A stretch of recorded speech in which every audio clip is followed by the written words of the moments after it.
Hello everyone, I am Prashant Yadav, Indian Polity Faculty at Prince IS Academy. The saga of Indian Constitution is as old as Indian civilization itself.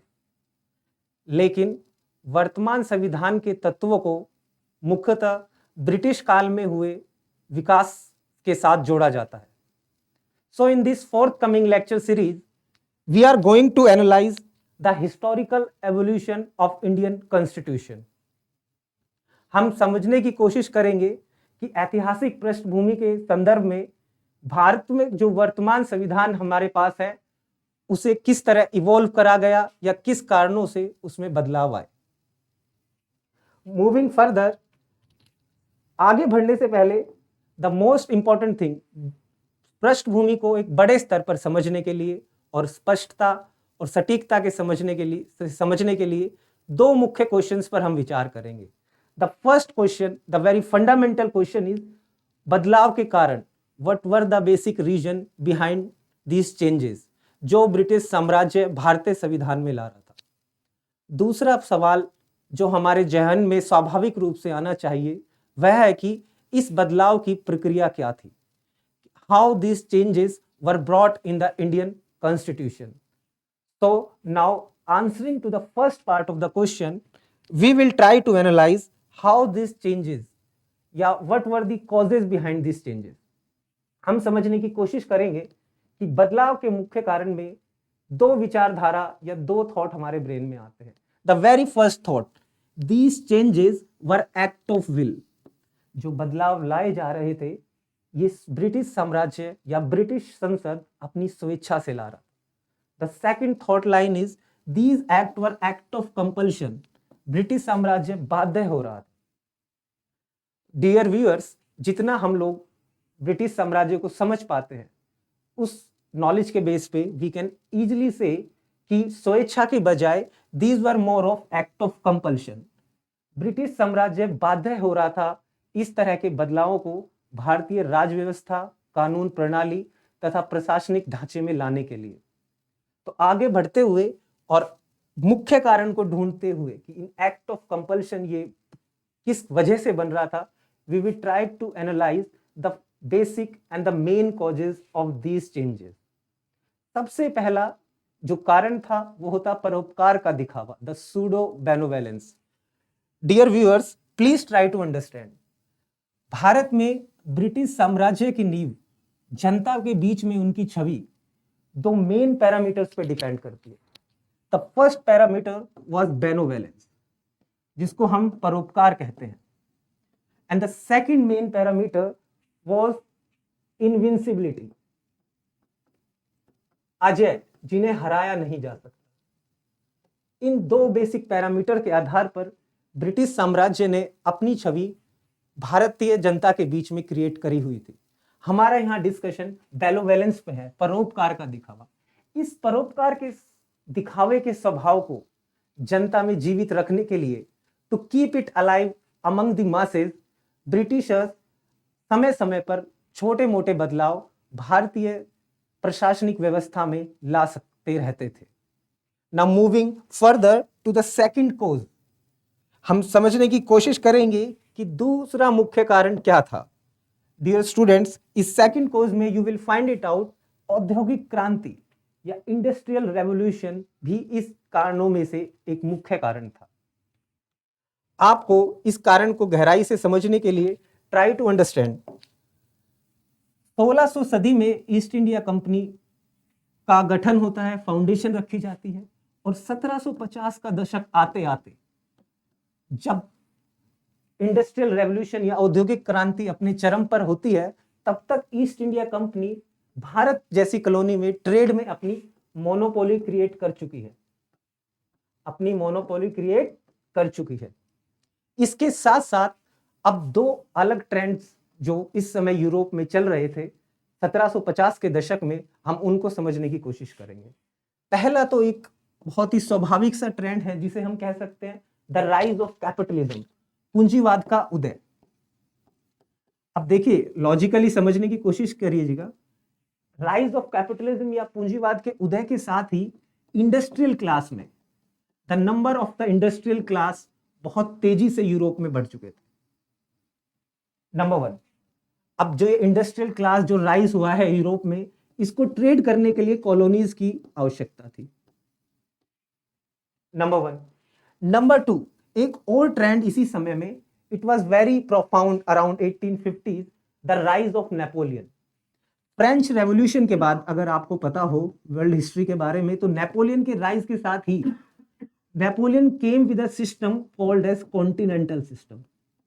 Please pay attention, continental system.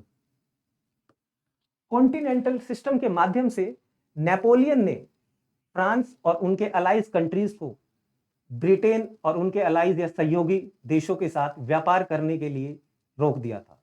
Now the French and its allies were not trading with the Britain and their allies countries.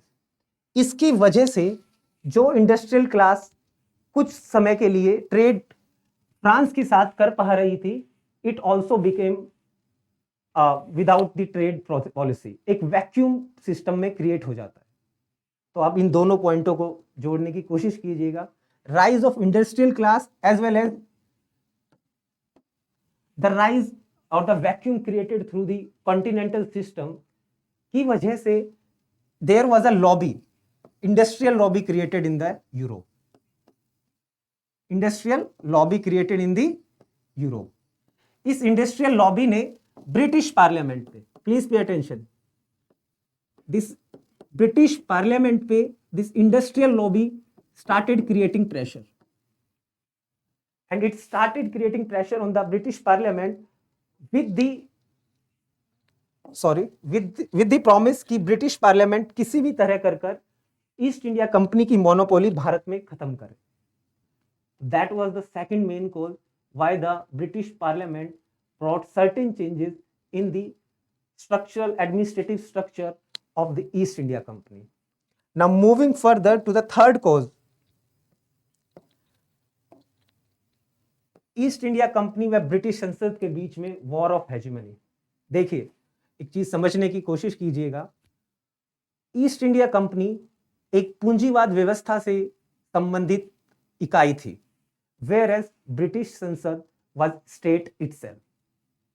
और आप इस बात को समझ अच्छी भली भांति तौर पे जानते हैं कि अगर state is the fundamental unit of a whole system, state always create their and show perception बना के रखता है कि it is more dominating on the other parts of the institution of a country. तो इन द सिमिलर सेंस उस समय में भी द वॉर ऑफ हेजेमनी या प्रभुत्व की लड़ाई, वर्चस्व की लड़ाई जो ईस्ट इंडिया कंपनी और ब्रिटिश संसद के बीच में चल चुकी थी, इस वॉर ऑफ हेजेमनी में ब्रिटिश संसद की कोशिश हमेशा रही थी कि वह ईस्ट इंडिया कंपनी के ऊपर डोमिनेट करे। इस डोमिनेंस को दिखाने के लिए they created and they came with the changes in the administrative constitutional framework of Indian machinery, in the Indian machinery. The third is national राष्ट्रीय जागरण। देखिए, final among the main causes, the final cause is national awakening, जिसको हम राष्ट्रीय जागरण कह सकते हैं। इसमें आपको समझना होगा व्यूअर्स, 1800 सदी with the 18th century Bharat के अंदर सोशल रिलीजियस रिफॉर्म्स, जिसको आप कह सकते हैं सामाजिक और धार्मिक बदलाव आ रहे थे। विद द टाइम एजुकेशन में चेंजेस आ गए थे, and after the arrival of Gandhi in way back in 1915, the mass movement character of Indian freedom struggle start dominating the era. इस पूरे पृष्ठ में, ऐतिहासिक पृष्ठभूमि में, most important, the essential part was the rise of consciousness among the masses of India. एक चेतना, एक नव चेतना का उदय भारतीय समाज में हो चुका था। इस नव चेतना के भाव को एक आंदोलनकारी भाव में बदलने से रोकने के लिए Britishers were compelled to bring certain changes in the Indian constitutional machinery. तो डियर व्यूअर्स, हमें मेन कॉजेस समझ में आ गए होंगे कि ये कॉजेस क्यों ब्रिटिश पार्लियामेंट या ब्रिटिश संसद के द्वारा भारतीय प्रणाली में लाए जा रहे थे। Now moving to the second part of the very basic fundamental question that I asked you in the very beginning of my lecture, बदलाव के कारण, what were the tools that were used by the Britishers to bring these changes? इस बदलाव की प्रक्रिया को लाने के लिए ब्रिटिशर्स द्वारा किन टूल्स का या किस तरह की प्रक्रिया का इस्तेमाल करा जा रहा था। देखिए, आप इसमें बदलाव की जो प्रक्रिया का पूरा ढांचा था, it was through acts and the अधिनियम। अभी के लिए एक पॉलिटी के इंट्रोडक्शनरी लेक्चर के नजरिए से आप जब इतना ही समझ लिए कि tools that was used by the Britishers to bring this changes was called as act और द अधिनियम। एक्ट या अधिनियम की अगर आप बेसिक डेफिनेशन समझते हैं, दीज एक्ट्स और द अधिनियम are the provisions enacted by the legislative body, और इस केस में the legislative body was the British parliament.